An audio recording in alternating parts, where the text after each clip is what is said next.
जितने अत्याचारी हैं, अनाचारी हैं, पापाचारी हैं, उनको यहां से समाप्त करो, नहीं तो ये प्रेम की परिभाषा यहां पल नहीं पाएगी। इसलिए लव जिहाद करने वालों को लव जिहाद जैसा उत्तर दो। दोस्तों, मैं अख्तर हुसैन हूं और आप हैं इस वक्त मेरे साथ न्यूज दिल से भारत। जब चुनाव का वक्त आता है तो देश की जनता वोट देती है, सांसद विधायक चुनती है और वही आगे जाके मुख्यमंत्री और प्रधानमंत्री बनते हैं। और देश की जनता ये उम्मीद लगाती है कि जिसको हमने चुना है वो हमारे बच्चों के भविष्य के लिए बेहतर काम करेगा, हमारे देश का नाम दुनिया में सबसे आगे ले जाएगा। लेकिन आज जिस महिला के बारे में मैं आपको बताने वाला हूं, जो महिला खड़े होकर मन से जहर उगल रही है, जो महिला नफरत का पाठ पढ़ा रही है, आज उसका तारुफ मैं आपसे कराऊंगा। वो महिला भारतीय जनता पार्टी की सांसद है जिसका नाम है प्रज्ञा ठाकुर। आइए मंच पे प्रज्ञा ठाकुर क्या कह रही हैं, क्या बोल रही हैं, वो आपको सुना। करना भी उसका कर्तव्य है। लव जिहाद, उनके यहां जिहाद की परंपरा है। कुछ नहीं मिला तो लव जिहाद कर दिया। प्रेम भी करेंगे तो उसमें भी जिहाद करेंगे।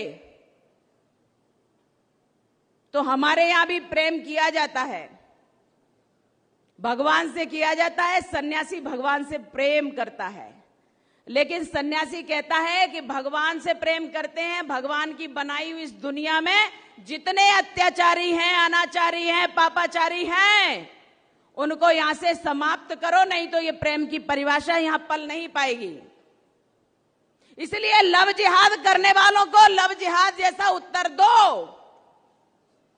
अपनी लड़कियों को सुरक्षित रखो, अपनी लड़कियों को संस्कारित करो, अपने घर में हथियार रखो। कुछ नहीं तो सब्जी काटने वाला चाकू जरा तेज रखो। स्पष्ट बोल रही हूं, स्पष्ट बोल रही हूं कि हमारे घरों में भी सब्जी काटने के लिए हथियार तेज होना चाहिए। उन्होंने चाकू से हमारे हर्षा को गोदा था, उन्होंने चाकू से हमारे वीरों को, हिंदू वीरों को, बजरंग दल के कार्यकर्ता, भाजपा के कार्यकर्ता, युवा मोर्चा के कार्यकर्ताओं को गोदा है, काटा है। तो हम भी सब्जी काटने वाले चाकुओं को जरा तेज रख लें, पता नहीं कब कैसा मौका आए। तो जब हमारा सब्जी अच्छे से कटेगी तो निश्चित रूप से दुश्मनों के मुंह भी और सिर भी अच्छे से कटेंगे।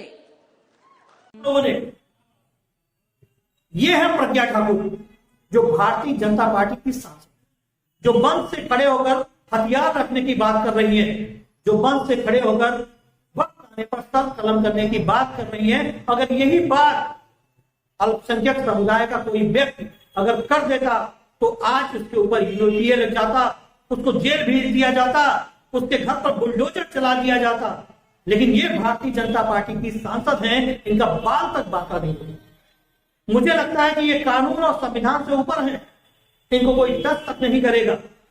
और एक बड़ी बात आप ये जान लीजिए, ये मालेगांव बम ब्लास्ट की आरोपी भी हैं, लेकिन फिर भी ये सांसद है। तो इसमें गलती किसी और की नहीं, हमारे देश की जनता की है जिसने चुनाव गलत कर।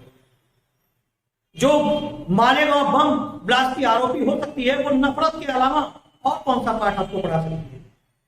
वो एक दूसरे की जान लेने के अलावा और कौन सा पाठ आपको पढ़ा सकती है?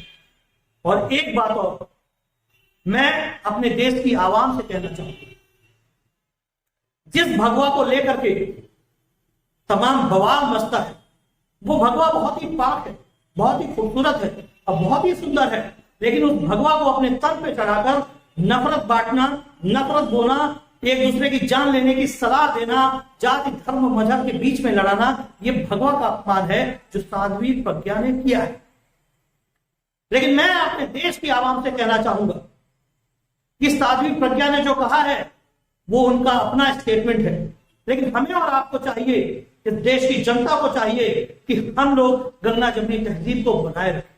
हम लोग हिंदू मुस्लिम एकता को बनाए रखें, हम लोग भारत को आगे ले जाने की सोचें। इन नेताओं की बहकावे में आकर के, इनकी बातों में आकर के बिल्कुल एक दूसरे से नफरत ना करें, क्योंकि आपका पड़ोसी कहीं हिंदू है, कहीं मुस्लिम है, कहीं सिख है, कहीं ईसाई है, वो आपके सुख दुख में काम आएगा, ये नेता आपके काम नहीं करेंगे। इसलिए इनकी बातों पे बहुत गौर करने की जरूरत नहीं है। और मैं भारत के प्रधानमंत्री माननीय मोदी जी से कहना चाहूंगा, भारत के गृह मंत्री माननीय अमित शाह जी से भी कहना चाहूंगा कि अगर मुल्क में कोई भी इस तरह की बात करता है, चाहे वो किसी धर्म से हो, किसी भी मजहब से हो, तो उसके खिलाफ कानूनी कार्रवाई होती है। तो प्रज्ञा ठाकुर भी इसी देश की नागरिक हैं, उनके ऊपर भी कानूनी कार्रवाई होनी चाहिए, चाहे वो सांसद ही क्यों ना हो। अपील है मेरी आप लोगों से, ताकि देश की एकता और अखंडता बनी रहे और कोई भी देश के नागरिकों को बहकाने की कोशिश ना करे, धर्म के नाम पर, जाति के नाम पर, मजहब के नाम पर लड़ाने की कोशिश ना करे। और न्यूज़ दिन से भारत लगातार प्रयास करता है, लगातार कोशिश करता है कि अपने व्यूअर्स को, अपनी जनता को, भारत की आवाम को सच्ची और अच्छी खबरें दे सके, ताकि आप हमेशा सच्चाई से रूबरू हो सके।